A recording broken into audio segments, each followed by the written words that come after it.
Do you hear me? Okay. Welcome everyone. We'll be starting now. Sorry for the delay. We were waiting a little bit to do some final tests.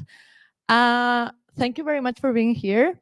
It's a difficult date. Like most people are on holidays, maybe. Well, not everyone, but there are many people with COVID. I have a friend that she was about to come and she got COVID today. So thank you, the ones that got here. We're here because 3 months back we organized a datathon. We called it Datathon Against Racism. It's a project that we carried it for like 3 years. So we are very happy to make it happen, and we now are very happy because we wanted to make this available to the community. So we will be starting. We invited some of the teams. Some of you are here to present because they did a great job back in the Datathon, and so we wanted to share them with you. We're not very good with social media, but we remember to put the hashtag. If you want to share anything on social media, on Twitter, LinkedIn, just tag BCN Analytics and we'll be there, and use this hashtag, of course. First of all, we are in Adevinta offices again. Sorry, I have to point there. We're in Adevinta offices, and we're very happy to have this amazing space. So now Didac that works here will do a short presentation. Yes, well, thank you all for being here. I will speak a couple of words about Adevinta.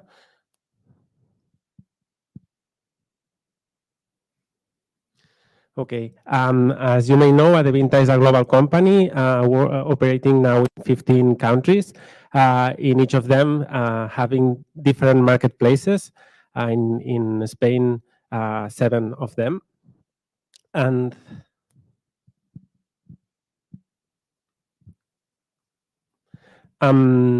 well, the mission of Adevinta is giving everything a second chance, promoting the reusage of things. So that's why we want to create perfect matches between people looking for something and people who want to get rid of something, and as a result, leaving a positive footprint on the world.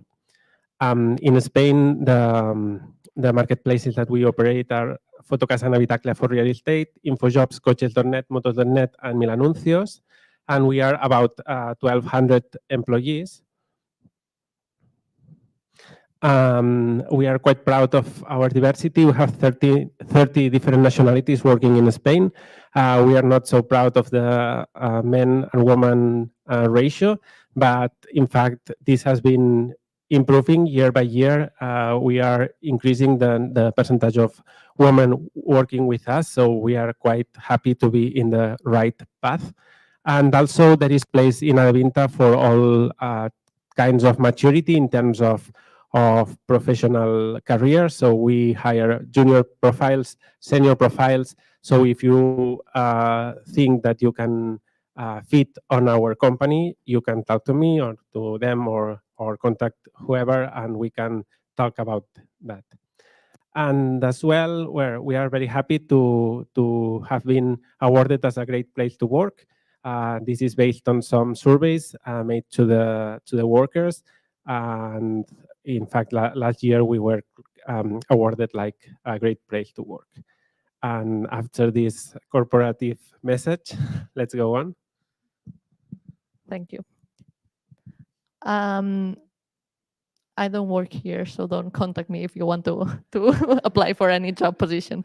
So why are we here? We already said that, but for those who were not here in the Datathon back in March and April, we are here because according to the latest reports, hate speech has increased a lot on social media, and in Spain this has increased over more than 15% during the last month. And most of you may be aware that we have like racism all over society, and we had like a very recent case this weekend where more than 30 people were killed in the border with Spain. So we're here because we, as a community of data, we can do something about that, and we have to say no to racism. So a little bit about BCN Analytics. It's a non-profit organization. It was created back in 2013. And we want to create a community around data and analytics in Barcelona. And that's why we organize meetups. We're very happy to have the first like meetup after COVID with no like without masks. So that's really, really cool. And we also organize Datathon, like the one that we just had, and we want to present here. But also in 2018, we had a Datathon about the air quality in Barcelona. So, like, hopefully, in some time, we will organize another one. So, who is the team behind this Datathon? We are 5 people. Manuel, I like already presented us back then. We are 5 people that for the last 2 or 3 years we've been working on that with our free time because we're passionate about data, we're passionate about like social stuff, and we wanted to do something about it. And we're like these 5 people: Manuel, Jordi, Mark, Didac that is here, and myself. We're all working in data, different positions, different seniority, but we all gathered together for a common goal. But also this datathon could have been possible without like all these all these people that help us label the data set behind the datathon. We had like many tweets and we had to label them, and these people are the ones we have to thank for that data set to being labeled. And also many other people that with their free time, also with their like best intentions, they helped us in whatever they were good at. So we also want to thank them for that. And also, last but not least, for the teams that like took part in this datathon, 10 teams that were for 1 week working. Like we presented it, then they were working for a week, and they finally presented us like awesome results. So we are really thankful for them too. And we had 2 teams winning actually. The Noobs language processing, we had two prizes, one for the challenge and one for the like insights and presentation. So these were the 2 teams winning. And also we were sponsored by like Adevinta, called Olaluz, and Digital Future Society, and these amazing t-shirts were done partnering with Top Manta. So what is the agenda for today? Easy peasy. We are going to explain how this datathon was, so the behind the scenes of the datathon. Didac will be presenting that in short. And then we will have 3 of the teams that did like great presentations presenting their results and their findings. So Springboks will go first, Not Another Data Science Group like second, and Noobs Language Processing third. And after that, in the canteen, foods, drink, and whatever data talks you want to do. Okay? So let's start. Didac.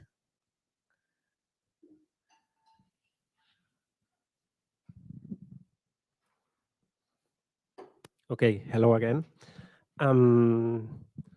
Well, yes, I will explain first how the idea of making a datathon against racism came to our minds, how we defined the goal of the datathon, then how we created the dataset and the problems that we faced, the learnings that we gained, and also some also notes about how we decided to build the final datathon. So everything, as Anna already mentioned, started in 2018 when we finished our last datathon datathon, air quality datathon. This was made together with the Barcelona Supercomputing Center. And in this case, the participants had to use machine learning to help Barcelona Supercomputing Center improving their air quality prediction model. We were very satisfied with the results, so we decided to go for another challenge.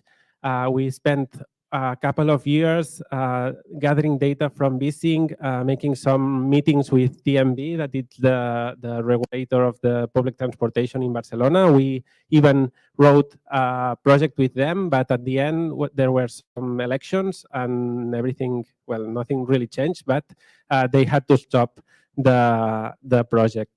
And in 2019, we found ourselves without a project, and we said, okay, we are concerned about hate speech in social media. Some of us had started working in NLP, so we decided to go for it and create a datathon for fighting hate speech in internet. And at the end, as you know, this last spring, the Datathon Against Racism was a reality. Okay, when we decided to be to do a datathon, organize a datathon for fighting hate speech, first we like thought about this goal: automatically detect hate speech in social media. We very quickly found that this this has already been done in the past. So there are a lot of Kaggle competitions, papers, etc., that do this kind of things. What we saw is that most of the already done work is in English. So we thought we want to do something original. So let's focus on Spanish or Catalan, and let's change our goal to automatically detect hate speech in Spanish or Catalan. Then we met with CityBit, that is a company that analyzes messages in social media to detect what is concerning the citizens of some community. And they told us that maybe this was a very too broad topic, and that we should focus on some kind of specific hate speech. And after having some discussions about it, we decided to go for detecting racism in particular, in Spanish, in Catalan, and in social media.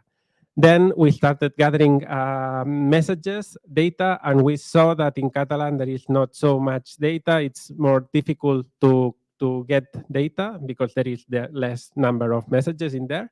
So we decided to start focusing in Spanish, and maybe in the future we can repeat the experience in Catalan.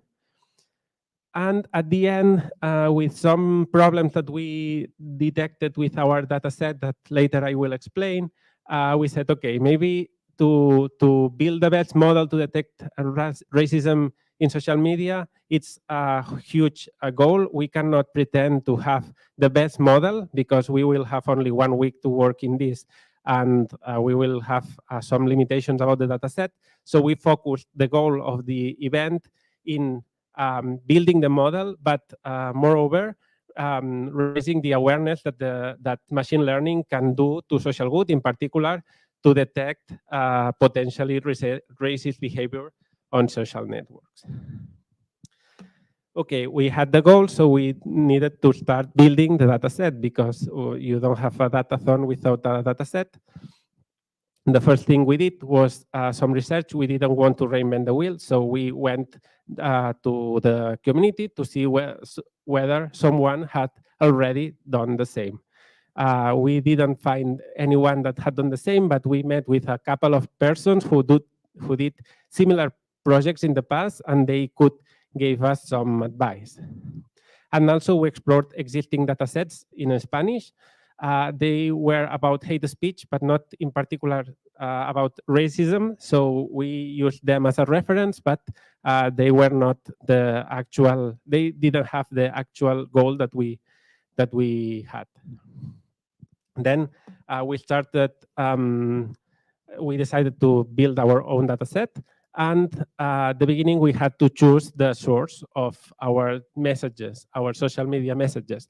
We first decided to go for Twitter. First, it has a quite easy API to download the data. So you can start gathering data from the beginning. And also all the messages have a certain length. You will not have very long messages. It was also good for creating a uniform data set. And finally, the tweets come with a lot of metadata that we thought that could be interesting to have, even though at the end we didn't use it, but we thought that we could use it at the beginning. And then we created manually a list of hashtags, users, and even some words that could be racist or anti-racist or dependent on the context. And with this a priori list of hashtags and users, we started downloading data. And we created an automatic system that was every day downloading data and also detecting new users or hashtags that could be automatically added to the manual first list. Some like geeky things that we found at the beginning. We saw that we couldn't launch the code every day manually because this is not sustainable.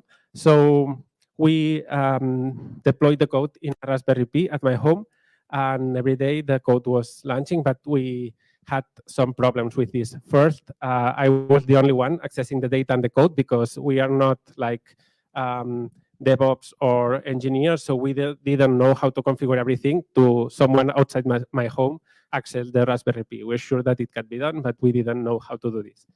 So, and apart from that, I had to had this everything all the time connected, even when it was warm summer, and this was like bad. So we decided to go for a cloud. We hired a server and we deployed all the code there, and the code is still there gathering data, and we don't have to worry about this anymore. And also, I mean, it's a very tricky, I mean, it's a very simple learning, but it caused a lot of trouble to us, the format to which we should save this huge amount of data. First, we started with CSV files, but when you download data from free text, you end up having the separator of your CSV somewhere in the message, so the files get corrupted easily. Then we went to Parquet, but Parquet didn't work in the Raspberry Pi, and we're sure that it can be solved, but we couldn't. So we use pickle format. The pickle format also have their own problems because pickle is changing format from time to time, and it's not backwards compatible. So and also when using pickle, some files got corrupted. We lost a lot of messages, and at the end we discovered SQLite, and just with a file in your system where you can access like an SQL database. It's simple, it's easy. You can update, you can insert, you can delete. It's like the best thing. And then when we started. This is the amount of messages that we were downloading each month.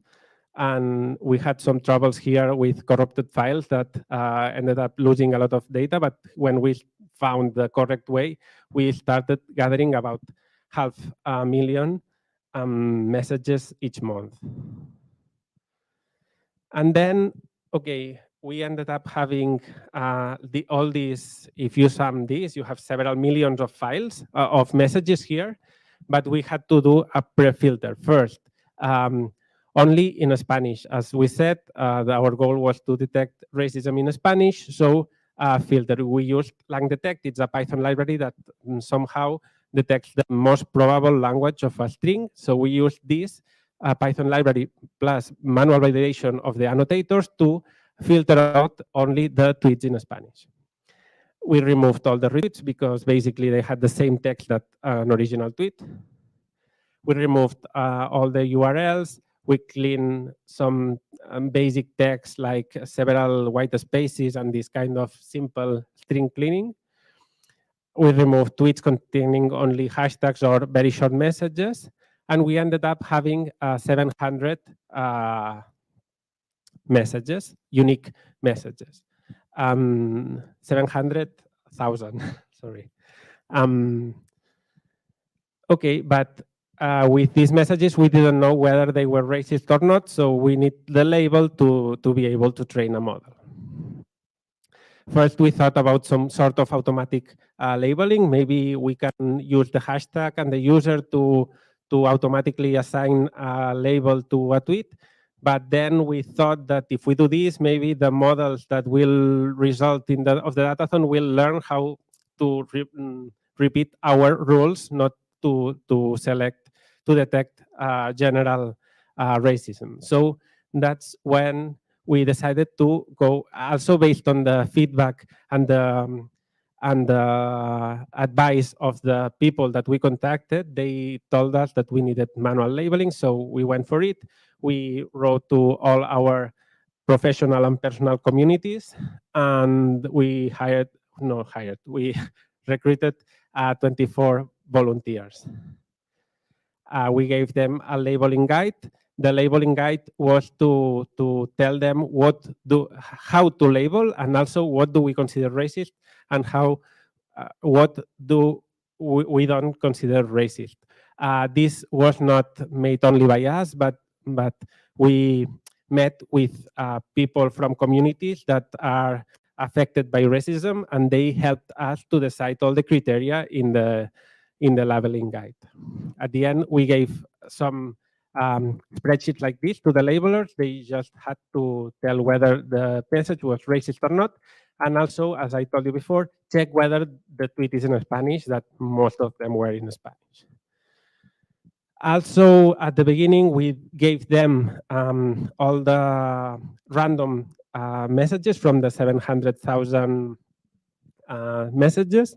But then we found that there was a huge class imbalance. Most of them were non-racist, but because of how we downloaded the data, the sample that we were having were not representative of anything. So we decided to try to balance the number of racist of each class, of racist and non-racist. So we trained a very preliminary model based on the first hundreds of labels.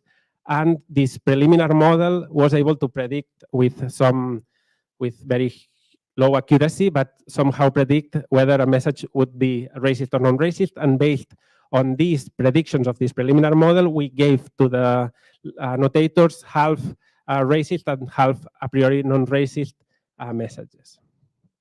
We know that, well, we were transparent about this in the Datathon.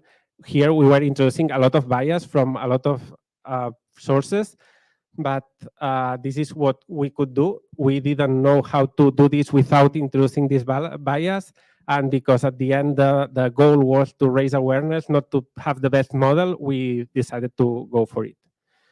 Also, we decided to give some of the annotators couldn't decide whether a message was racist or not, and we debated about, okay, this blank label, we can remove it, but maybe it's some information to the teams to tell them that message it's like difficult to classify. So we also gave these labels to the teams. As I told you, we decided to be transparent about all the process and the bias that our dataset was having. And we gave the teams two kinds of files.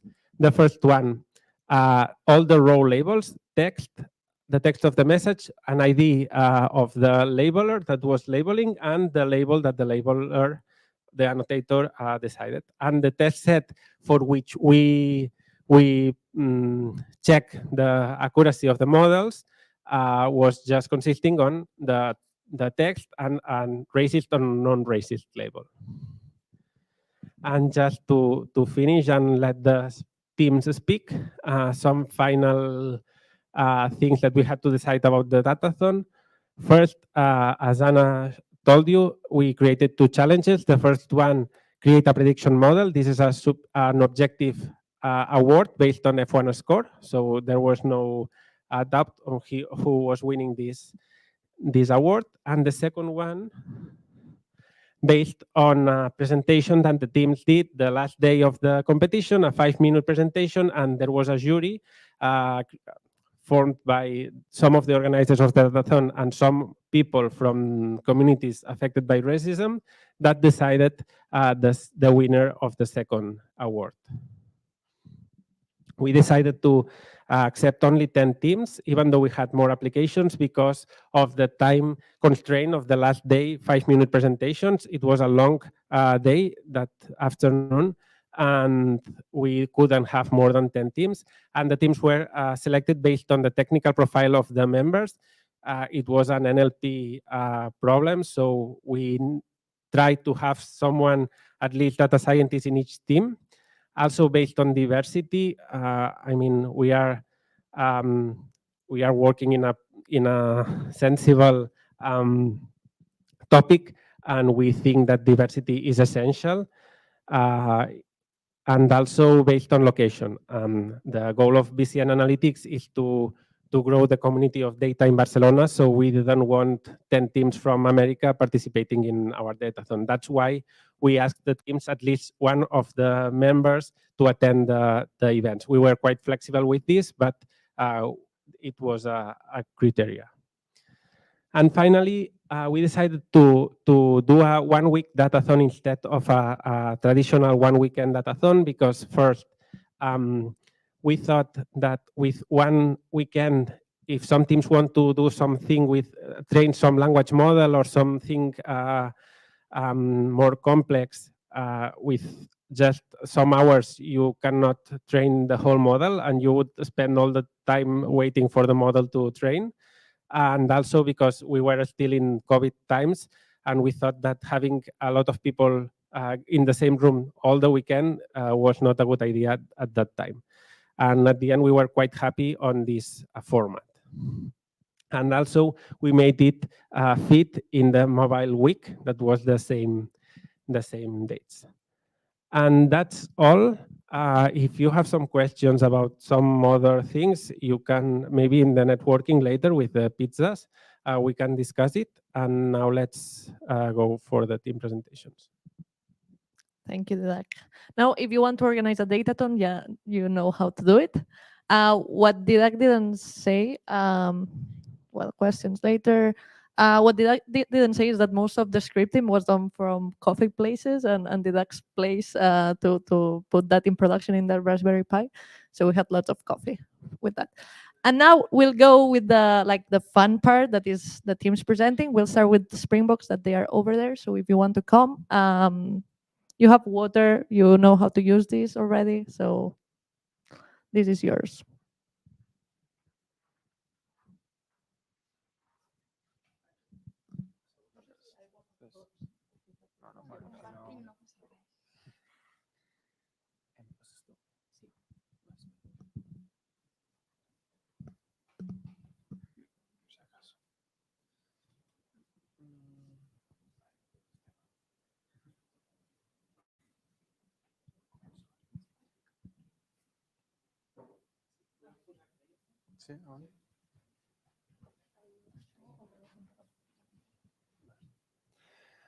Well, hi, good afternoon. We've come here today to present you the presentation we did of the datathon that we participated a few months ago.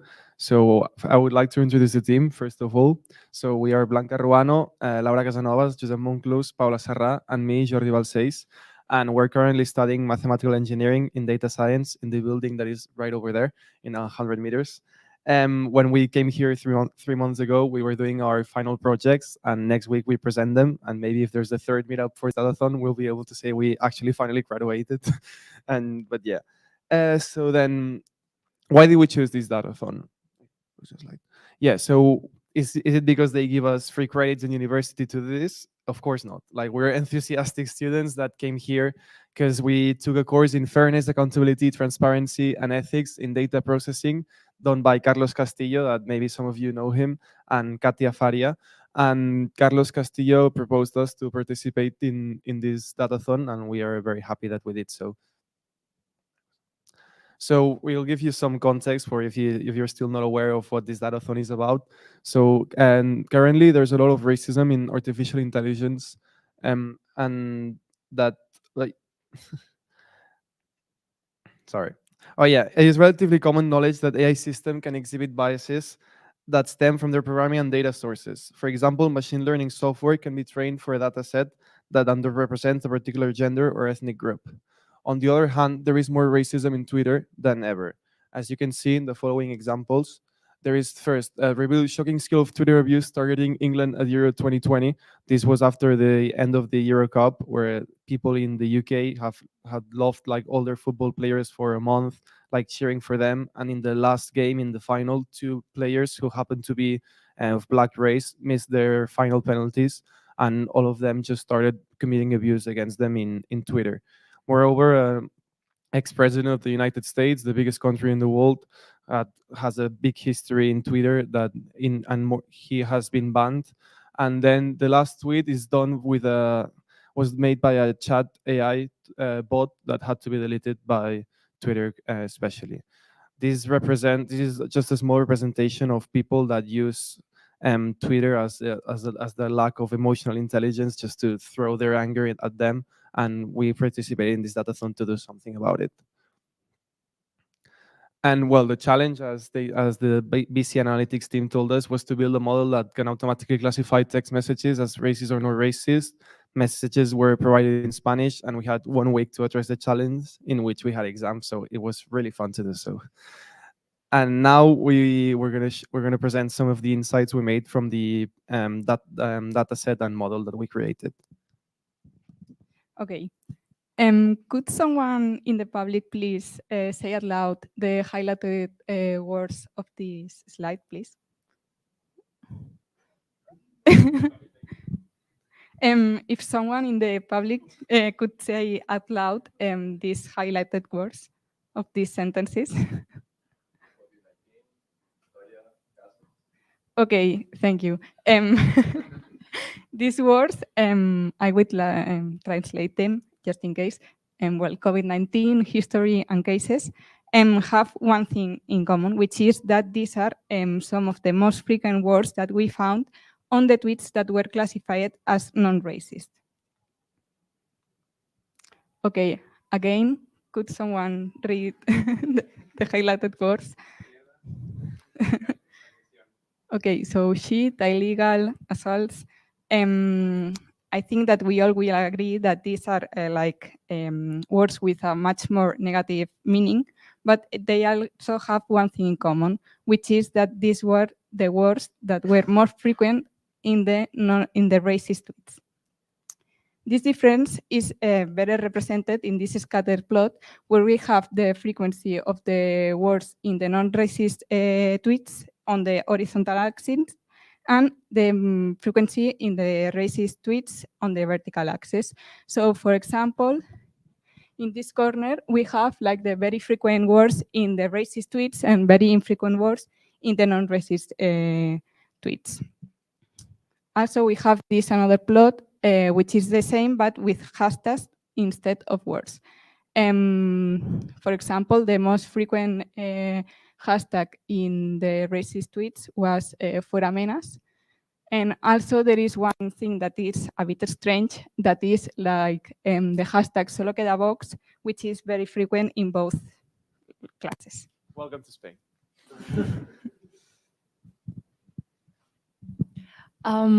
Okay, so back then we wanted to know how was the data created, because they didn't explain it that much as today.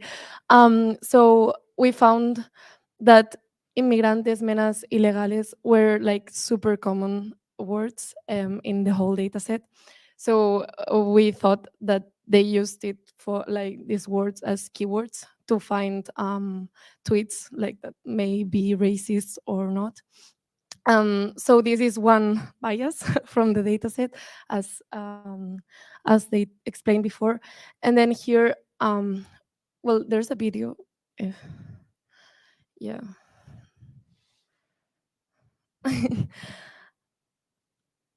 Yeah, well, here, like from 1 to 12, like to 11, the tweets were labeled as non-racist, and then from 12 to 22, they were labeled as racist. This is also another bias. We don't know why this happened, but we are quite sure that this shouldn't have happened. Okay, so now we can pass entering a little bit on detail on the technical part, a little bit on the model. So if we pass to the next one, we use more or less this pipeline. So first we did a pre-processing part of removing commas and all the things to only have the text. And after that, we used two different embedders, laser embedder and fast text. Laser was because we searched a little bit and we found that it was trained in some task about hate speech. So we found that this one could have more contextual information about hate speech.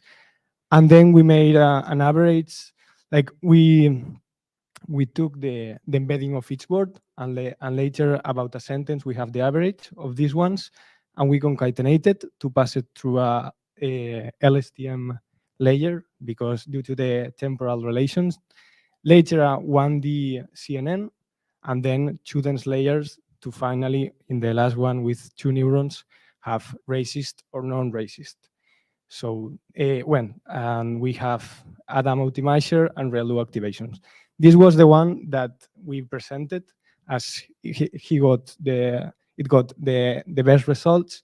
But in the next slide, we try another ones, like for example, mixing it with BERT, because it's one that is having most of the best results nowadays. We also try, if you pass, now it's without the CNN, another one, stacking more LSTMs, with BERT, without BERT, only with laser, mixing all the types, but finally the one was the best one was the previous one.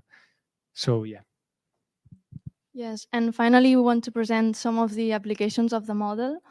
First, we thought about the model acting as a third-party audit, meaning that it would be like a first filter between the user and the app, and would detect the racist tweets and restrict or close those accounts that are more racist. Then secondly, we have a text assistant, a text virtual assistant, that when a user is writing a tweet, it would pop up an alert like this and say that maybe this tweet is not respectful, and please consider rewriting it. And then last application is studying society trends and detecting those clusters that have racist tweets or hashtags to mitigate their expansion.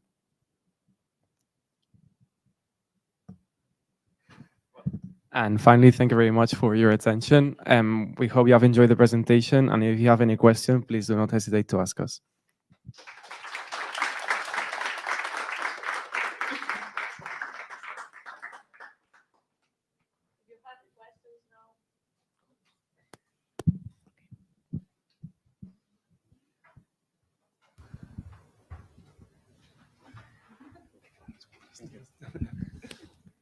Hi, thank you very much for the presentation. It was really great. I just have one question regarding the model that you use. I saw that you have like user laser representation and fast text representation. Why do you think that adding the fast text representation to the laser one make a better model? Well, it's from laser representation. We had a vector with 1,024 dimensions, and from FastText we had 300 more. So we thought that maybe, like in some of the research that we found, mixing these two like different embedders that maybe has different contextual information could be useful. And well, it improved a little bit the model using FastText and not only laser. Hey, yeah, very nice presentation. My question is, in terms of the metrics at the end that were measured, how did it do?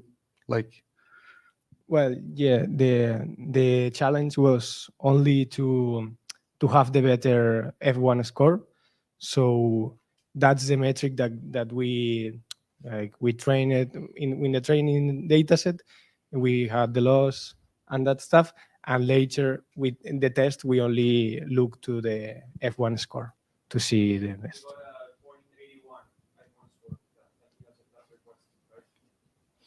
okay. And did you check any other metrics or? No, because it was like, well, accuracy, but in principle was focusing on have the best F1 score. So we only checked that one.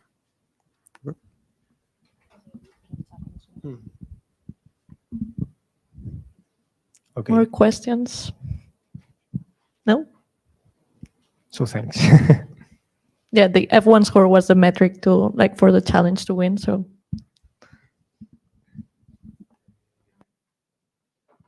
I can stay more here, but Thank you very much.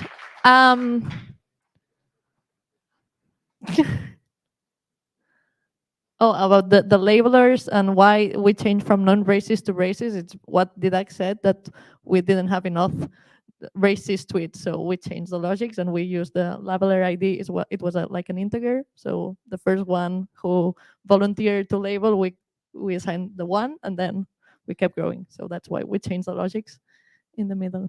So next presentation, not another data science group, who won actually the Datathon with the best insights and presentation.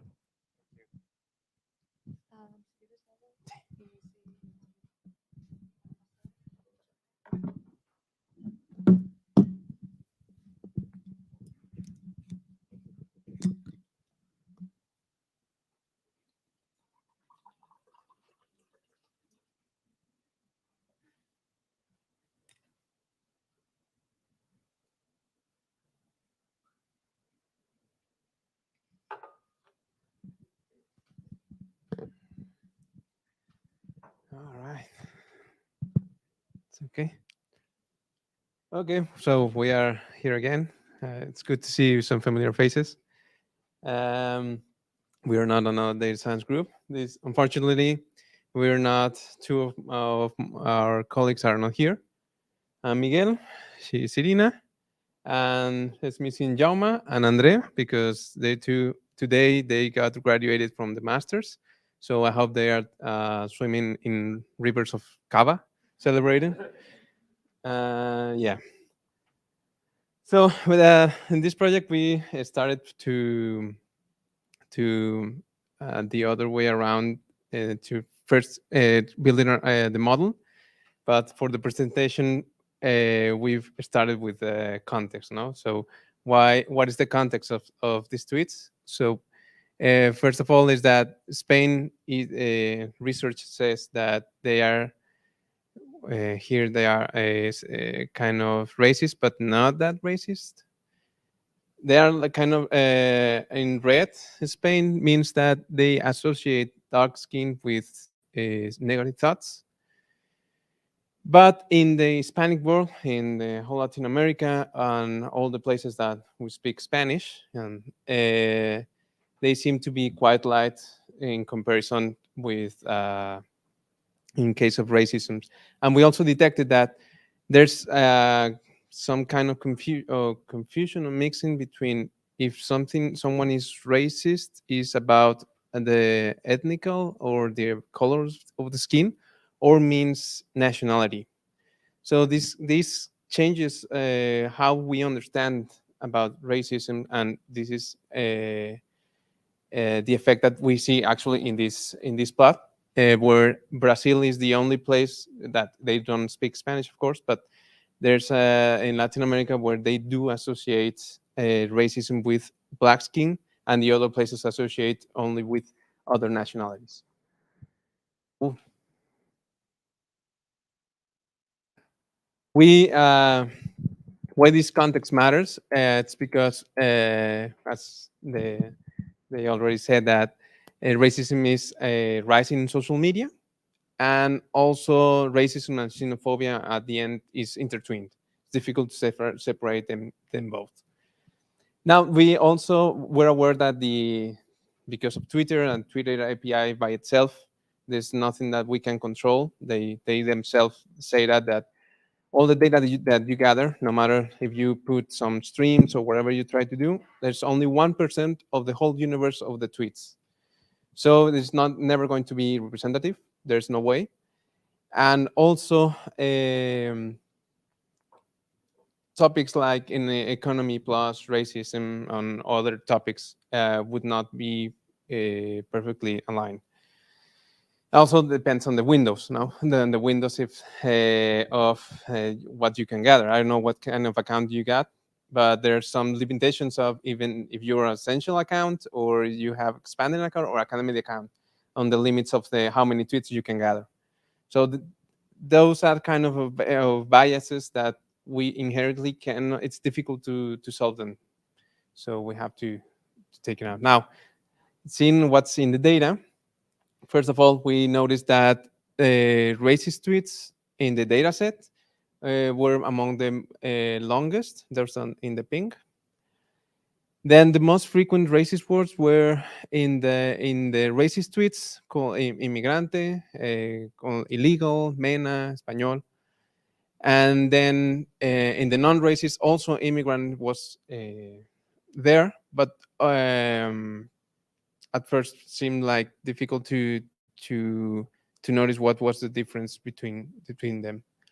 Then we studied what was there, if was racism or xenophobia, and we noticed that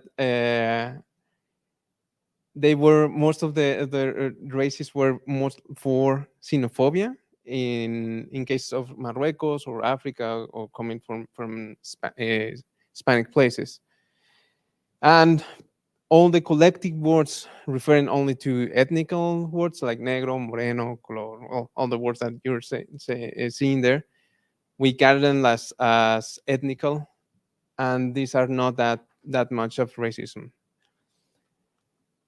So we notice also the most used hashtags and all the used words. The Springboks did a much better work to explain them. But we noticed two things. It was two ways. Now we know it's the second one. But we noticed that these hashtags were related with Vox, and they had a long presence in the tweets, and that's why they got collected. Or that these were the hashtags that were used to collect all the tweets. So now we noticed that because more further we're going to explain that we tried to also collect our own tweets, and we failed miserably. Not because we didn't collect them, but because labeling was difficult. So what do we do with all the labels and the that were original? Some tweets were labeled by multiple labelers, and we noticed that they were different scales. So we tried to make a small scale in order to make in two classes that defines two different races, maybe racist, maybe not racist, and at the end, this is another loss of information that we missed. I think this is more rich, and would have liked to. We at some point we thought that it would have been better to keep this one rather than to turn it out into only two classes. And we noticed that there was a 16% of controversy between the labelers and the same tweets. So we would expect that having a F1 score of 90%, more than a 90%, would have been misleading. And actually, the noobs, I remember that they got the 89%, so they didn't pass that threshold. So it was kind of good. Next, we almost everyone used the BETO model. And we decided to investigate how did they work? What did they do? And this BETO model was used a transformer specialized in Spanish text, but the difference that they did instead of a Devintas approach is that they also gather a lot of tweets, but gather a team of 8 experts in the subject. And then they individually collected them, compared the differences, saw research, and then decided what was the correct label. And then they trained their own data set, and they got a maximum score of 85%. And they also included Ibero-American Spanish, so here and all Latin America. So what was the words or the most frequent words in their data set was much more balanced in cases for xenophobia here, and more things like ethnography you cannot see much clearer in non-racist tweets. So it's something that we notice in the context now, right? So what do we do with our models? First of all, our baselines was to I don't remember exactly what we. Yes, we established a BERT model with these racist words, and we got the maximum of 72% in F public without any other enterprise. We use a logic, if I remember. Yeah, it was rule based. Sorry, right. Then and the other, then we use an assembly pipeline with BERT, BETO, SGBoost to classify the racist tweets. With the BERT, we use a lemmatized tokenized strings with 4 epochs. In BETO, we use also lemmatized tokenized strings with also 4 epochs. And then XGBoost with stem tokenized strings that got the best model. And at the end, in the ensemble pipeline, we got the XGBoost that was the best model with 89%, and that's the model that we sent to classify it for the final test. We use NLTK and Spacey lemmatized and stemmers. We also consider, well, that's going to explain later. We also, from the BETO model, inspiring the noobs that they made a model in Hugging Face. We also presented ours, so it's obviously it's much better, but this is another thing to play with, so in case you're curious. Now, what do the people say in racist tweets? We also used explore a topic. What topics do the tweets used? And we used a non-negative matrix factorization with TF IDF feature vectors, and it worked with a non-negative double singular value decomposition that works best with sparse data, which it was the TF IDF per se vectors. And we noticed that they were the best model of it. We got 4 topics, and these are inmigrante, invasor, entra por Canarias, based on the tokens that related the vector created by the topic. Menas, the second topic, latinoamericano, is ocupa delincuente, or ocupa or thug. And Marroquí, violador y golpeador. Marroquí, rapist, and thug. So these are the topics that we detected on tweets. What were the insights that we got? First of all, is that there is no clear consensus on the definition of racism, even by professionals or academia. So this is reflected in that. In Spain, racism is related to immigration and nationality, and Latin America is based on discrimination by race. I think I missed that. And nationality that is most discriminated are Moroccan, and generally negative attitude towards Muslims. Then people is discriminated by nationalities and are currently associated in Spain to violence, illegal immigration, house, and poverty.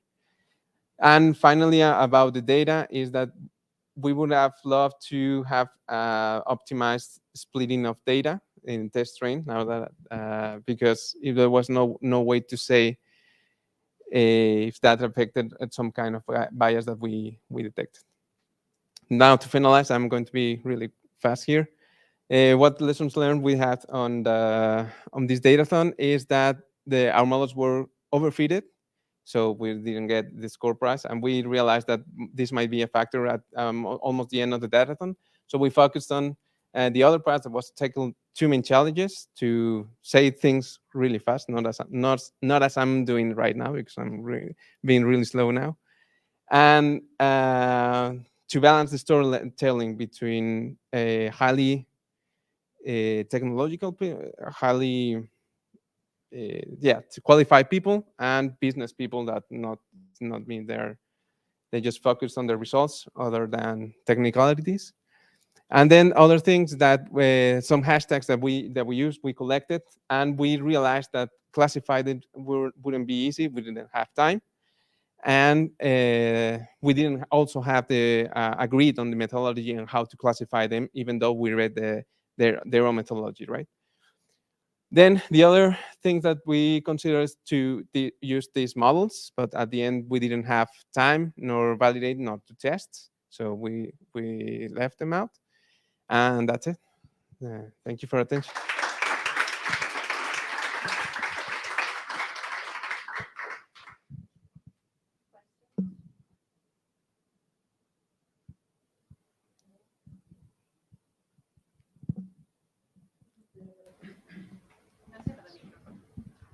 But we're streaming. Oh, okay. Hi. I'm a native English speaker, so I'm only familiar with stemming and lemmatization and all of this in English. How do you find stemming in Spanish? Because anytime I've done it in English, it basically just removes most sense of the word. Yeah, there are some. That was actually one of the first discussions that we had in the first days. We use several libraries. The best one, there are two that we found that they are the best. There was, first of all, Spacey, that it used to be quite bad in Spanish at some years ago, but now they did a great job, and they actually have we use the largest data set to train the lemmatizer and the stemizer in the Spacey, and we use that for testing. And we also used GenSim library that also has some libraries in Spanish. And we found that Spacey was giving all because the challenge was about the F1 score, and we ignore the other metrics. So with the Spacey library, we found that it was the best one. But did it affect the meaning much of the original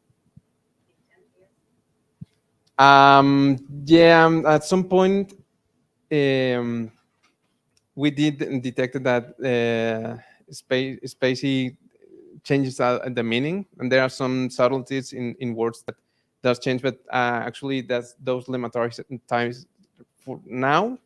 There are some lemmatizers that is not solved that yet, and we also, because we vectorize them, and we used transformers, and we use both TF-IDF and also hash vectorizers. So at the end, even the meaning, we were looking more for like the entropy between the clusters made from that lemmatizers. So yeah, that was.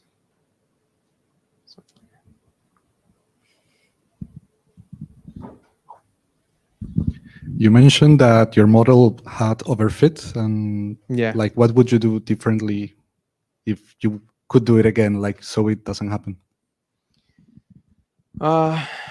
First of all, if in a happy world, where I can have all the data, maybe I should depend on first the models that we're going to use, because we were in a constrained time. There were some things that would have worked better with board embeddings, where we document embeddings trained by neural networks instead of making using lemmatizers as optimizers. Other is to optimize the splitting, to test the splitting of data, because sometimes we realize that having I think like we have like 100 tweets, and the validation data set was like 20 tweets, and the final test tweets were like 1,000, I don't know, 1,100, I don't know. So that balance between these small data sets, I would have seen which making a pipeline to evaluate and cross-validate. What are we going to do? Thank you very much for the presentation. I just have a question regarding the motivation of using at the same time lemmatization and BETO model. What do you use the lemmatization before the embedding of the BETO model?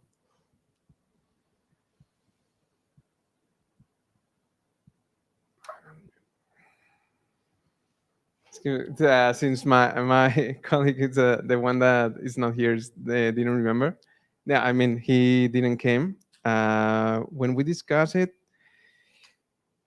instead of using the in reality, the motivation was the pure F1 score, because we used the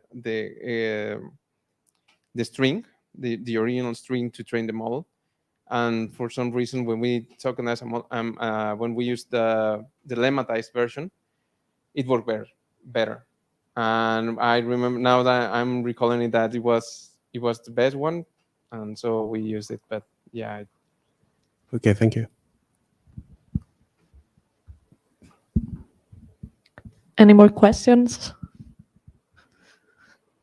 Okay, thank you very much. Next time, you are all welcome to label tweets to have a better data set.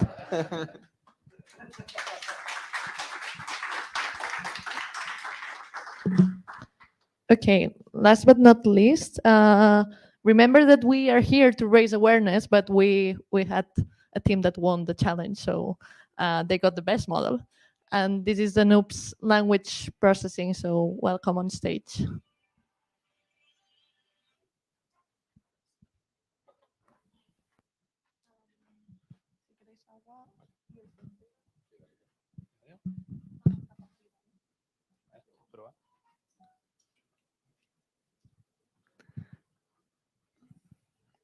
Hello. So we are the Noops. It's Gabi, Leo, Oscar didn't come today, but he was in the Datathon, and me, David. So I think we all already know that we had training data on tweets that were racist, not racist, or unknown. There were some tweets labeled as unknown, and then we had test data that we had like to score. We wanted to do live EDA, but there was some misunderstanding, and well, in the end we didn't do it. So we have screenshots of our EDA. So yeah, first of all, this is the structure of the data. We have a message, labeler, and label, and then we see that here is the point. Okay, here we see that some of the messages appear more than once. So this message appear 11 times, and they appear by different labelers and even with different labels. Actually, we have 2,000 repeated messages out of 5.6K unique messages. Another team had another figure for that, but around 5,000 unique messages. And then, yeah, we can see that some of the messages, this Podemos exige que España, are labeled differently according to different labelers. So this is not, I know, ideal for a classification task. And yeah, there's some just disagreement for the labels. And then actually we can have like a table where we have all the information of like unique messages. And what we can see in here is that there are like 52 messages that had like labels for racist, non-racist, and unknown. These are like the ones that have lots of disagreement. And these true, false, no, sorry. This true, false, false. This is messages that were only rated as racist. These false, true, false messages that were rated as only non-racist, and all the other ones are messages that were rated with at least one of the categories. So yeah, this is also not ideal for a classification task. And next, okay. And here we can see messages that are labeled both racist and non-racist. And yeah, some of us we had some of them we had a look, and they were actually like hard to label. Like we disagreed. And then like the most extreme case is a given labeler has labeled the same message 2 times and has 2 different opinions about that message. But it's totally like understandable because when you're doing like the manual labeling, we did a few of them. So if you have like 5 non-racist in a row, the next one maybe you are like, okay, this has to be racist or something. So I totally understand this. Yeah, and I think I'm gonna pass it to Leo. Okay. So actually, we wanted to talk about how we did the model and how did we make it so we can actually classify. So what we did is used a pre-trained model, like most of almost everyone. And what we did is to use a BERT-based model. We will touch on it later. But actually, our idea is to have a pre-trained model in a certain classification task, then fine-tune it or do transfer learning to our specific domain, which was to classify racism tweets. Well, so actually, to ease in our task, this is a tip that was very good for us. So we uploaded the dataset as private in Kaggle, also uploaded the code, and then you get free GPU. So you have 30 hours per week of free GPUs. So go for it, it's free. And then another thing we did was that we take a look at the F1 score as a function of the threshold. And what we saw is that it's very, very flat. So actually, instead of having the optimal value of the threshold, we actually picked a more conservative one because we thought that in this way, it may generalize better. And in order to pick this one, we actually, what we did is pretty easy. It's just took the maximum one, have an epsilon value along the F1 score, and then do the median of all the thresholds that are inside that range of F1 scores. So it just slides the threshold like in a more conservative way. And we think this may have helped us generalize better later on. So do you want to some theory? Yeah. All right. Normally in meetups, I think it's also nice to mix a bit with theory. I don't know if you have fun as well, but at least I think it's quite nice. Wait, sorry. Am I passing everything? So the F1 score, the metric that we're evaluating was basically this formula. No, it's not so complicated. It's just the harmonic mean, no, of the precision and the recall. And I thought to do a quick exercise on this. Imagine that we have all these sentences, and our model was predicting non-racist or racist in the sentences, and this was the actual one labeled by BCN Analytics. Could you guys help me here build the confusion matrix? So how many cases we have that were predicted racist and were actually racist? 0. All right. How many cases we have that was racist and not racist? It was predicted racist but was not racist? All right. How many cases predicted not racist and was actually racist? And the last one, predicted not racist and actually not racist. Great. So if you build, oh damn it, cool, yeah. No. Don't look at my. All right. So imagine that we're being evaluated by the accuracy. This will be, I mean, 80% of accuracy. I think it's quite nice. And this is what was kind of our hypothesis when we received the data, that you guys sent us a balanced data set, but we thought that the final one will be very unbalanced, no, like real life, because if you think about the tweets, most are non-racist, and there'll be just some cases, no? So we tried to take a lot of care on unbalanced data set. It ended up not being like that. Oh, damn it. All right. So is this the one to pass it? Ah, it's there. Okay, sorry. Okay, so when you're talking about the F1, as we said, is the harmonic mean between the recall and the precision. So in this case, this is the same confusion matrix there. What will be the recall in this case? The recall is the true positives divided by true positives plus the false negatives.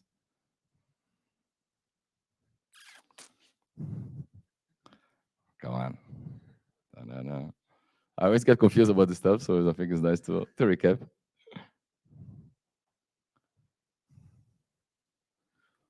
So what is the true positive here? No, it's just one box is the true positive. 0 divided by 0 plus how many false negatives you have? False negatives is, all right? No. Yeah. Oh, I don't know what to pass the. Okay, and what about the precision that we have? The true positive again, divided by true positive plus def n. How much is that? No. So let's do something simple. The recall is just basically this number divided by the column, no? And precision is this number divided by the row, right? So in this case, if we have to do the same exercise, it will be, oh damn it. It will be an error, no? Like if you do this in sklearn, and if you try to pass this model as with the same label that it can happen, you have an error. And I think it's important to kind of to really look at the metric that you have. In this case, the F1 I think made a lot of sense, but maybe the A1 could be AUC, could be the area under the curve, could be an important one as well. Okay, so I'm sorry, you haven't had enough of me, but I wanted to talk about a little bit about the actual model we used, just a little bit more of theory. So we, instead of using BERT, we use Roberta, which is a fancy name for robust pretaining of BERT approach. So, and we actually used a Roberta model trained on the BNE, which is the Biblioteca Nacional de España, which has like almost 600 gigabytes of data. So it was quite a lot in Spanish. So yeah, we used that model, which is in Hugging Face. I think if you go there, you will see it. And actually, BERT is trained in the following way. So we give it 2 sentences. 10% of the tokens are masked, which is we don't know them. Then we pass them. We embed them with a learn embedding. And we have an attention mechanism, which means that if every token can sort of see all of the others. So we have like a fully connected architecture inside here. So what it means is each token attends to all of the others. So we have like full context in principle. And we train it in 2 tasks at the same time. Sorry. We try to predict the masked word in each of the sentences, and then we try to get some context by predicting if the sentence B is going after the sentence A or not in a text. So in this way, we can have like subordinate phrases or something like that. Actually, this is how BERT works. Roberta is a bit different. So Roberta just gets rid of the next sentence prediction and only works with mask LM. So it has like more syntax power or something. Also, the embedding layer here, so it's different. So it's just Facebook AI, I think it was, just tweaked the pre-training so it was more robust, and it's like it generalizes better in many cases. So actually what we did, so it's with BNE, we don't have actually train it on racism detection, just in another classification task. So we have to fine tune it to our task. So here you can see an example of image fine tuning. So this is from actually Jay Alamar, which has a very, very nice GitHub page. It's I think it's the illustrated transformer. So if you are interested, it's very, very fine. So this is like, I adapted it a little bit. I hope he's not mad. But actually what we did is have the BERT model, add a head, which is just a classifier head, feed-forward neural network with softmax. And these were the weights we are actually tuning. So the Roberta model gives us some features in some embedding space. And then we feed it our tweets, so for the database, and then just learn the weights of the classifier so that we can predict if the tweet is racist or not, given the labels. So in this way, we are able to approach to our domain task, and it was able to not generalize a lot, but it performed well. And with that, we wanted to talk a little bit about. Oh, okay, sorry. Oh yeah, sorry. So, fine, yeah. So actually, also we wanted to talk about, like everyone said, the problem is very biased. So what we saw is that this is just a picture, but 10% of the labels were non-matched. So it means, as David showed before in the ADA, 50% of more have one more labeler, and 40% of them have only one label. So the thing is, like, if we only have one label, we don't know how much sure we can be of the label itself. If there's discordance, sorry, we don't know if it's because the labels are not sure or because the labels that, yeah, the tweets are hard to label, and sort of. So what we did is just to see something. We used our model and tried to predict or have the model performance in F1 score in each of these subsets. And what we saw is that in the number one, here we have the highest F1 score. And as we go with like less confidence to something, the F1 score dropped. So this is actually could be a hindrance to the model and should be taken into account or into consideration. So yeah, it's not working, but pass it to Gabriel again. Very good. All right, cool. So what I wanted to, one of the hypotheses that it was confirmed is that when a problem of bias is bias, no, so it's very difficult to create a criteria of everything. We want to know our own bias of our model. So we created kind of a hate template. So it's kind of hate to some race. Some race is should I, something like really aggressive sentences. And we had like a list of different races. So we created like hundreds of super racist sentences. So for sure, this should be all races. No, this is, I hate Arabs, I hate black people. So for sure, this is full racist. And we would like to see the performance of our model in these sentences. Now, what we expect was something like the graph in the left, that we see the probability of being racist as 100%, because the sentences are the same, right? It's death to Jews, death to black people, death to, so it's clear racist. But in reality, our model was picking just some races and others not. So when you have a sentence that is super racist, like death to the menas, that is the underage immigrants, is that right? Yeah. It picks 94%. But when you say, I don't know, death to the Jews, only 70% of the cases it says that is racist. And this is because our model was trained on something that was real and passed by you. And this is a case of representation, no? And it's kind of a paradox that in order to be able to identify races, we need to have real cases of racism, so that our model can train and learn from these sentences, no? The case of MENA, for example, we had more than 50% of the sentences with the word MENA. So our model was really good, understanding that this was related with hate words. On the other side, just 1.6% of the sentences had the word Jew. So it was very difficult for the model to understand this type of correlation. And lastly, I don't know, for the ones that were here, I think you guys tried. For the ones that didn't, if you want to try, we built a dashboard that you can put your sentences and see how the model performs. Do you want to show a bit, or no? Yeah. Do you have to click there? I don't know.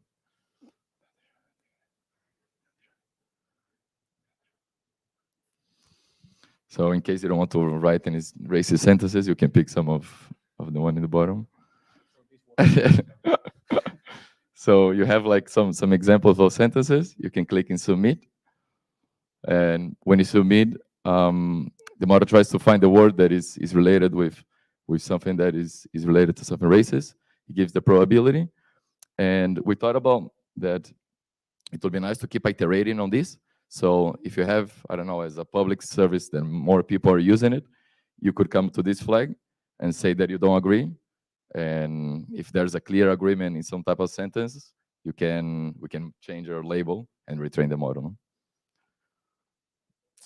think that's it. Thank you.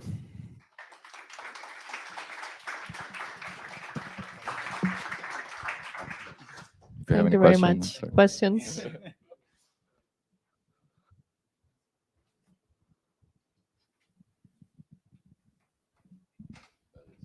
Well, thank you very much for the presentation, and the analysis was really, really interesting. Regarding the results, like you showed that depending on the nationality, there is a big difference in the probability output.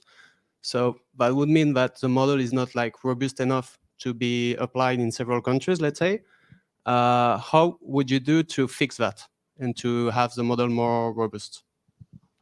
Yeah, to be very honest, I think we create a model to win the hackathon, and was because we try different stuff. We try like this data augmentation, so basically using the same sentence and keep retraining, but the performance was getting worse. But if this was supposed to go to real life, I would use the one with the worst performance that was more stable and I think generalizing better. No, we had this hint because the phrases that we had was very specific. No, so as we saw, was half of the tweets were talking about menace. So it was very difficult that the final data set, the evaluation data set, had all these different words. No, but if it was something to go to a content moderation, for example, I would go for less performance and more generalization. Another crazy idea I just got, maybe you could do like, so we did some sort of ugly data augmentation. Another way could be you could actually mask and use your model to predict, or another model to predict a synonym. In that way, you could maybe have a more diverse representation of everything. But we haven't tried that because, well, I tried something but didn't work well, so we scratched it. But maybe in that way you can do something. The fact is that you actually have more bias from the model, from the pre-trained model. So it could be difficult also because you have another source of bias. So, but maybe something like that could work. I don't know. Okay, thank you. More questions? I'm sure there will be. There's one question. Are you really noobs? I think we were mostly. So I read a bit like the illustrated transformer, but that's mostly it. And I think it's Roberta won. So, no, but yeah. Mostly, I think. Yeah, the thing is like what works. I didn't say that, but actually, the less we did, the more the model had information to do something about it. So actually, for example, we didn't impute anything. So we gave it all the tweets to it, and let the model, when it was pre-training, sort of wait and sort everything out. And that was way better than just ourselves giving more bias, because then I think maybe you can say if I'm wrong, but maybe in the test set you also have that kind of variance in the labelers. So if you have more bias put by yourself, maybe you're not representative and you cannot generalize. I don't know. I don't know if anybody. But yeah, we were. And also the NLP joke was, I think, what, your idea? Yeah. So his fault. Hello. I just wanted to ask, Roberta is a very huge model, and you were using 5,000 data points to make fine-tuning. Have you implemented any grading clipping or some similar approach? Because I guess that the loss that you reached to the end should not be very small. Probably model is underfitted, I guess. So it was 9,000. There were like 5,000 unique, but in the end, like now 9,000 messages, and we trained with all of them and their labels. So a little bit more than 5,000. But yeah, we trained very few epochs, and we just used like the Hugging Face classifier, and it worked well. I guess if we had trained a little more, then it would have overfitted badly. But with very few epochs, it was good. Yeah.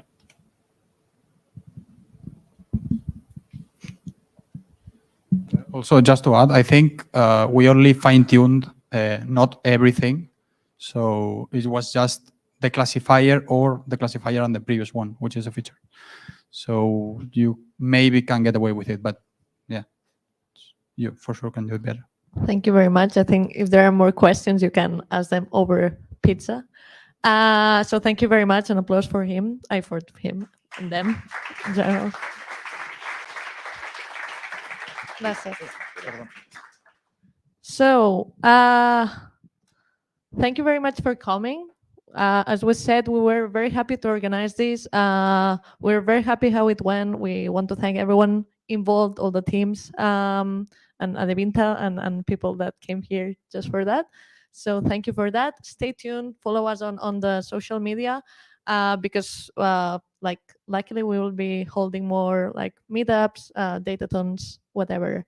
Okay. So thank you very much. And now the food is ready in the canteen. So on the other side, take everything with you just in case, and foods and drinks and NLP and data talks on the other side. Thank you.